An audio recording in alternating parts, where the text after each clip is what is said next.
Hey, what's going on, guys? I am Jake from TodaysiPhone.com, and nobody ever answers me when I ask you how you're doing. It's not very polite. Okay, so the first thing I want to talk about is carrier IQ. I've talked about it a lot over the past week. Just to give you another quick recap, basically carrier IQ is this software that is installed on over 140 million smartphones, iOS, BlackBerry, Android, Windows Phone, anything. Basically, it's designed to record data like app usage and data speeds and stuff, and send it to your carriers and your manufacturers to, make your phone better. Or at least that's what they say it's for. In reality, it is basically tracking your every digital move. It can log individual keystrokes, which means it can save your passwords and credit card info and all that stuff that makes this really, really super creepy. And this came out on the internet this week because a hacker, videotaped himself basically showing what the program can do. So obviously people weren't very happy about this. I talked about it in an article and in this week's Social Saturday, so the links to both of those are in the description below. But just to let you know, Apple has released a statement saying that they basically took out carrier IQ in iOS 5 like before the scandal, and the only way to turn it on now is to go into diagnostic mode on your phone, so it's off by default, which is nice. And the company is planning to release a software update to totally eradicate any little bits of carrier IQ that still exist. So that's the upside, I guess. Okay, moving on, in application news, Cam took a look at Infinity Blade 2, and it looks like this.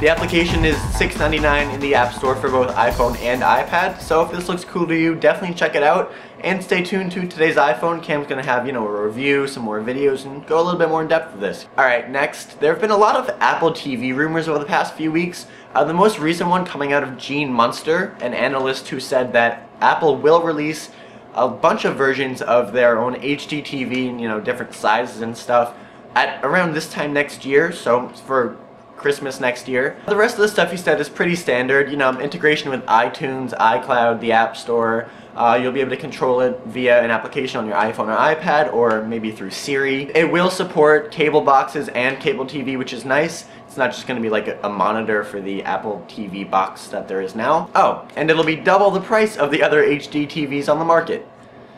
Shocking. Alright, and finally, the beta of iOS 5.1 was released to developers this week, which is great because that means it's one step closer to a general release.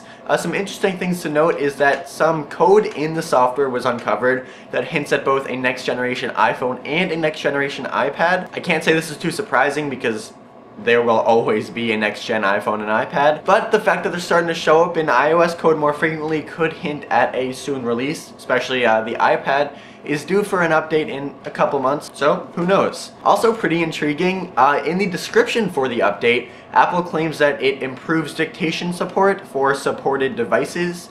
They didn't really just single out the iPhone 4S, even though that's currently the only one that has dictation through Siri, so maybe Apple could be bringing dictation, at least like limited dictation or Siri support to older devices, which would be awesome.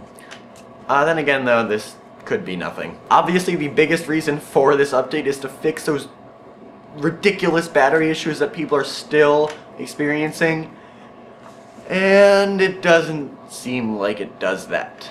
Earlier reports claim that developers using the beta of iOS 5.1 are still experiencing pretty poor battery life.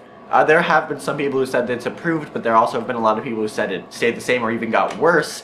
So it's basically just as mixed as iOS 5.0.1 was.